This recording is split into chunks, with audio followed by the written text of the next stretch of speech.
ظفر علی صاحب، دہائیوں سے آپ مختلف ممالک کی سفارتکاری اور بین الاقوامی امور دیکھ رہے ہیں. وائٹ ہاؤس میں گزشتہ دنوں جو کچھ ہوا، جس طرح سے صدر ٹرمپ اور یوکرینی صدر کے درمیان جھڑپ ہوئی، پھر پریس بریفنگ بھی کینسل ہوئی، آپ کے کیا تاثرات ہیں اور کیا اس کی کوئی مثال ماضی میں بھی نظر آتی ہے؟ دیکھیے، اس قسم کے جو ناراضگی ہوتی ہے ایک ملک اور دوسرے ملک یا ایک پریزیڈنٹ یا دوسرے پریزیڈنٹ کے، یہ عموماً پبلکلی نہیں براڈ کاسٹ ہوتا ہے. اور اس وقت مجھے پتہ نہیں یہ کیا وجہ کیا تھی کہ ٹرمپ نے یہ سب چیزیں پبلکلی کہا اور اس کو بھی اس کو پھر جواب دینا پڑا. عجیب سی بات یہ ہے کہ ایک طرف سے امریکہ جو ہے اس نے کہا کہ یہ زیلنسکی کی طرح اچھا آدمی، بہادر آدمی، آنریبل آدمی، ایماندار آدمی، یہ اس لیے ہم اس کے پیچھے کھڑے ہوئے ہیں، یہ اپنا ملک کا نمائندہ اور یہ وہ، اور ہم آخری دم تک اس کے ساتھ رہیں گے. اور جب بائیڈن چلے گیا تو یہ آ گئے، یہ تو شروع دن سے کہنے لگے کہ یہ جنگ کبھی ہوتا ہی نہیں اگر میں پریزیڈنٹ تھا، اور یہ سب غلط ہے، اور یہ بائیڈن اور ایسا اور ویسا تھا، اور یہ اور وہ کرپٹ تھا، بائیڈن بھی کرپٹ تھا، اور یہ وہ. اور اس کے بعد ہم کہانیاں سننے لگے کہ زیلنسکی نے بڑے پیسے بنائے، جو ان کو ایڈ ملا وہ استعمال کیا ہے اپنے لیے، $100 ملین اس کے پاس رکھا ہوا ہے باہر، پتہ نہیں. تو دیکھیے، اس قسم کے فیلنگز اور اس قسم کے ویوز پبلکلی ایکسپریس کرنے کے بعد جب یہ پریس کانفرنس میں آیا تھا تو ظاہر جھڑپ ہونی تھی ان کی، اور ہوئی. اور میں نے ایسا کبھی نہیں دیکھا ہے اپنے پرسنل ایکسپیرینس میں نہیں، مگر ہاں جب پرائیویٹلی بیٹھتے ہیں تو بہت ساری چیزیں ہوتی ہیں، اور اس سے بھی شاید زیادہ ہوتی ہیں، مگر پرائیویٹلی. یہ نہیں کہ دنیا کے کیمراز لگے ہو اور آپ ایک ایک کو گالیاں دیں اور دوسرے کو کہے کہ تم شکریہ نہیں کر رہے ہو. یہ تو پتہ نہیں کس قسم کے گھٹیا پن تک آ گئے ہیں ان دونوں. یہ ٹھیک سر، کہا جاتا ہے ماضی میں ایک سوویت رہنما نے جنرل اسمبلی میں کسی بات پر زور دیتے ہوئے پوڈیم کو جوتے سے پیٹنا شروع کر دیا تھا. پھر اس کے بعد جو سوویت یونین کے ساتھ جو ہوا، ریسٹ از ہسٹری. تو امریکی اسٹیبلشمنٹ یا عوام سے ٹرمپ کے اس رویے کے کوئی نتائج آئیں گے؟ دیکھیے، پہلی بات تو یہ ہے کہ یہ پوتن نے جو ریئیکٹ کیا ہے، جو انویڈ کیا ہے، کیوں کیا؟ وہ اس لیے کیا کہ آپ لوگوں کو پتہ نہیں پتہ ہے کہ نہیں، گورباچوف نے آ کے کہا کہ اب سوویت یونین ختم ہو گیا ہے، ہم روس بن گئے ہیں، ہم کولڈ وار ختم ہو گیا ہے، تو ہم آپ کے ساتھ پیسفلی رہنا چاہتے ہیں، تو ہمیں آپ نیٹو میں لے آئیں. سوچئے، اس نے کہا کہ نیٹو میں ہمیں لے آئیں، ہم وارسو پیکٹ کو ختم کرتے ہیں، آپ کے ساتھ ہم نیٹو میں آ جاتے ہیں، اس لیے کہ ہم بھی یورپین ایک پاور ہے. امریکہ نے کہا نہیں نہیں نہیں نہیں، یہ نہیں. کیوں کہا نہیں نہیں؟ جب آپ کا دشمن کہتا ہے وہ آپ کا دوست بننا چاہتا ہے کہ پوری فوج اور آپ کی فوج کے ساتھ مل کے ایک ٹریٹی آرگنائزیشن کو بڑھانا چاہتا ہے، جو آپ کہہ رہے ہیں سب سے اچھا ٹریٹی ہے، جو آپ کا دفاع کر رہا تھا، تو کیوں کیا آپ نے نہیں؟ اس لیے کہا نہیں کہ امریکہ ملٹری انڈسٹریل کمپلیکس بغیر ہتھیار اور بغیر دشمن ان کا تو کاروبار ہی نہیں چلے گا، ان کی اکانومی پھٹ ہو جائے گی. ان کو دشمن چاہیے، ان کو ہتھیار اور ویپنز اور ایروپلینز اور شپس بنانا بڑی ضروری ہے. اگر دشمنی نہ ہو تو پھر اس کی ضرورت نہیں ہوگی. ایک تو جب انہوں نے کہا کہ پھر امریکہ نے اس کو کہا کہ آپ مہربانی سے جرمن ری یونیفیکیشن پہ نہ اعتراض کریں. اس نے کہا کہ اگر ہم اس پہ نہ اعتراض کریں، مانے دونوں جرمنی جو ہمارے پاس ہے اور جو آپ کے پاس ہے وہ اکٹھے ہو جائیں، تو پھر آپ یہ زیادہ کریں کہ آپ نیٹو، جس نے آپ نے کہا ہم اس میں شریک نہیں ہو سکتے، آپ نیٹو کو آگے نہ بڑھائیں، مانے سوویت یونین روس کے طرف نہ لے آئے. انہوں نے وعدہ کیا کہ ہم نہیں، کلنٹن نے کہا ہم نہیں کریں گے، اور 1-2 سال بعد کلنٹن نے پہلے 4 ملک آ گئے، پھر 6 ملک آ گئے، پھر 8 ملک آ گئے، اور اب کوئی راہ ہی نہیں تھا کہ جارجیا اور یوکرین بالکل بارڈر پہ. دیکھیے، روس کے ساتھ وہ ہوا ہے امریکہ نے جو آپ کو یاد ہوگا روس نے کوشش کی تھی 1962 میں کیوبا میں ہو کہ کیوبا میں 90 کلومیٹر کے فاصلے پہ روس نے اپنے ایٹمی ہتھیار لے آئے تھے. تو امریکہ نے کہا یہ نکالو نہیں تو جنگ، اور ادھر انہوں نے پھر بات چیت کر کے نکال لی. انہوں نے کیوبا سے نکالا اور امریکہ نے ترکی سے کچھ نکالے. مگر یہ تو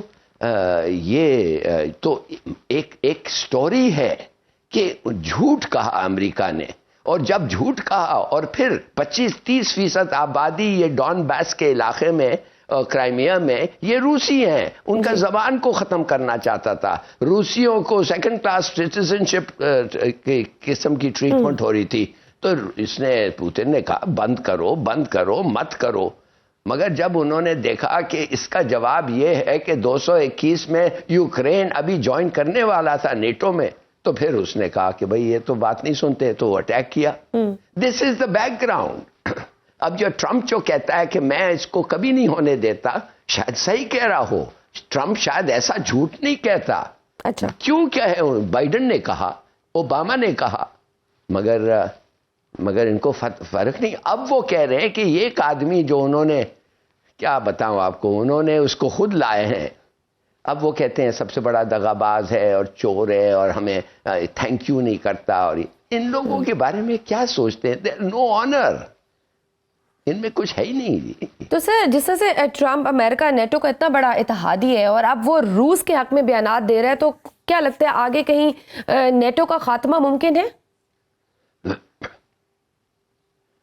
دیکھیے جی، یہ خاتمہ اس کا نہیں ہوگا، اس لیے کہ روس اور چین اکٹھے ہو گئے ہیں، اور روس اور چین کے خلاف اگر امریکہ نے کھڑا ہونا ہے تو امریکہ کو ضروری ہے کہ نیٹو کہ یورپ بھی ان کے ساتھ ہو. اور یورپ میں ہے، اس میں 400 ملین لوگ ہیں یورپ میں. ایک تو ان لوگ اپنا ہتھیار بھی نہیں بناتے. وہ ٹرمپ ٹھیک کہہ رہا ہے ایک لحاظ سے، ارے بھائی تم اگر بچنا چاہتے ہو تو تم لوگ 400 ملین پیپل ہو، سب سے امیر ملک ہو دنیا میں، بڑے سکلز ہیں آپ پہ، آپ تو صرف 2% دے رہے. ہم آپ سے زیادہ دے رہے ہیں، اور ہم تو ایک ساتھ سمندر پار بیٹھے ہوئے. تو یہ ایسا نہیں چلے گا. اور اب شاید ان کو سمجھ آئے یہ یورپینز کو. تو سر کوئی پیچ اپ ہونے کا بھی ہے؟ کیونکہ جیسے 2017 میں امریکہ کے صدر ڈونلڈ ٹرمپ نے ایک تقریر کرتے ہوئے شمالی کوریا کو مکمل طور پر تباہ کرنے کی دھمکی دی، اور پھر ان کے رہنما کم جونگ کو ان کو حقارتاً راکٹ مین بھی کہا. لیکن پھر کچھ عرصے بعد دونوں میں محبت ناموں کا تبادلہ بھی ہوا، سنگاپور میں تاریخی ملاقات بھی ہوئی. اب صدر ٹرمپ نے یوکرینی صدر کو ڈکٹیٹر کہہ دیا ہے. آپ کو لگتا ہے دباؤ بڑھا تو صدر ٹرمپ اس پالیسی پر بھی نظر ثانی کریں گے؟ پہلی بات تو ہے ہی ڈکٹیٹر نا. اس نے تو بڑا فائدہ اٹھایا زیلنسکی نے. اس نے مارشل لاء ڈکلیئر کر دیا اپنے ملک میں، اس لیے کہہ رہا ہے کہ ہم جنگ میں ہیں. تو اب جو وہ کرنا چاہتا ہے کر رہا ہے. جتنے اس کے پولیٹیکل دشمن ہیں سب کو جیل میں ڈال رہا ہے، لوگوں کو مار رہا ہے، پتہ نہیں کیا کیا نہیں کر رہا ہے. ادھر سے پیسے نکال رہا ہے، ادھر سے کہہ رہا ہے یہ مارشل لاء ہے، یہ وار ایفرٹ پہ ہم کر رہے ہیں. تو ایک لحاظ سے جو ٹرمپ کہہ رہا ہے وہ ثبوت دے رہا ہے، کہتا ہے دیکھو یہ حرکتیں ایسے کر رہا ہے، یہ تو یہ ڈکٹیٹر نہیں ہے تو کیا ہے. مگر دوسری طرف سے یہ اگر ہم لوگوں کو یہ نہیں سمجھنا چاہیے کہ یہ یورپ اور امریکہ میں ایسا ناراضگی ہو گئی ہے کہ وہ الگ الگ ہو جائیں گے. دے کی ناٹ افورڈ ٹو الگ الگ ہونا. بلکہ یہ جو ہوا ہے، جب یورپ کو پتہ چل گیا کہ ہمارا دفاعی اب مفت نہیں ملے گا، بڑی اچھی بات ہوئی ہے ایک لحاظ سے ان کے لیے. اس لیے کہ ان کو پتہ ہے کہ ابھی لگاؤ پیسے، ہمت لگاؤ، پیسے لگاؤ، کام کرو. یہ نہیں کہ آپ پیچھے بیٹھ کے امریکہ کے سائے میں بس چھپے رہو. لیکن سر برطانیہ میں ہونے والے سربراہی اجلاس میں یورپی رہنماؤں نے تو اتفاق کیا ہے کہ جب تک جنگ جاری ہے یوکرین کو فوجی امداد جاری رکھی جائے گی. آنے والے دنوں میں کون سا فریق آپ کی نظر میں بھاری پڑ سکتا ہے؟ یہ کچھ نہیں جی، یہ اگر کل سیز فائر ہو جائے گا تو اس کے معنی جنگ ختم ہو جائے گا نا. تو پھر ان کو اتنا دینا نہیں پڑے گا. اور آخر یہ بھی چاہتے ہیں کہ ادھر کوئی سینسیبل ایک پیس ارینجمنٹ ہو، کہ امن ہو ادھر. مگر کس ٹرمز پہ؟ دیکھیے ایکچولی سٹیکنگ پوائنٹ کیا ہے؟ سیز فائر نہیں ہے. سیز فائر تو کبھی بھی ہو سکتا ہے، اور کبھی بھی پھر سیز فائر ختم ہو کے جیسے اسرائیل میں پھر جیسے غزہ میں پھر شروع ہو سکتا ہے.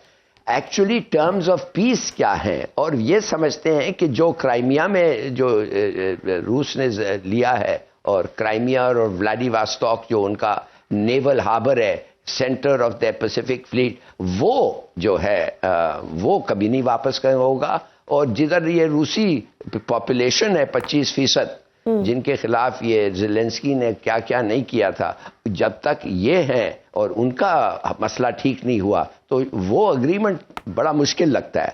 اب ٹرمپ کا اتنا اچھا رابطہ ہے پوتن کے ساتھ, اور پوتن بھی آخر دن پورا اس کے پاس اس کی اکانومی اتنی طاقتور نہیں ہے کہ وہ برداشت کر سکے ان اینڈنگ وار, اینڈلیس وار.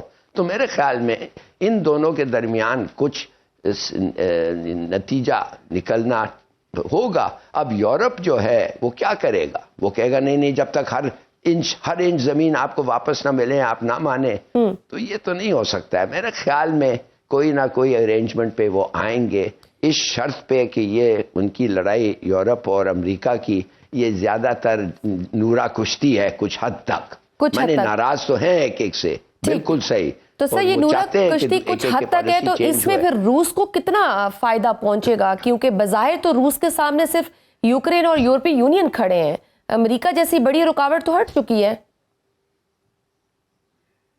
نہیں دیکھیے جی, روس کیا کر رہے ہیں؟ France is a nuclear power, you کے نیوکلیر پاور ہے. آپ کیا آپ سمجھ رہی ہیں کہ وہ یہ بھول جانا چاہیے؟ امریکہ آخر یہ جو راکٹ مین, یہ جو کم il جنگ جو سنگ نہیں کیا نام ہے, کم il ان کو کہہ رہا تھا ٹرمپ, اور اس کو انسلٹ کر رہا تھا, وہ کیوں پیچھے ہٹ گیا؟ اس نے 4-6 ٹیسٹ فائر کر دی اور اس کو پتہ چل گیا کہ نارتھ کوریا کے نیوکلیر میسائلز لاس اینجلس تک پہنچ سکتے ہیں. تو اس کے بعد پھر ٹھیک ہو گیا. اب جب اس دفعہ آیا ہے وہ کہتا ہے میں آئی ول رینیو مائی ریلیشن شپ. یہ تو اٹس ناٹ فار ایور نا, یہ تو دشمنی از ناٹ فار ایور. یہ کوئی ٹرائبل لڑائی نہیں ہے جیسے وہ افغانستان میں ہوتا ہے کہ ایک قبائل دوسرے کے پہلے وہ 200 سال تک لڑتے رہے. اور یہ کوئی اتنا بڑا تنازع بھی نہیں ہونے والا.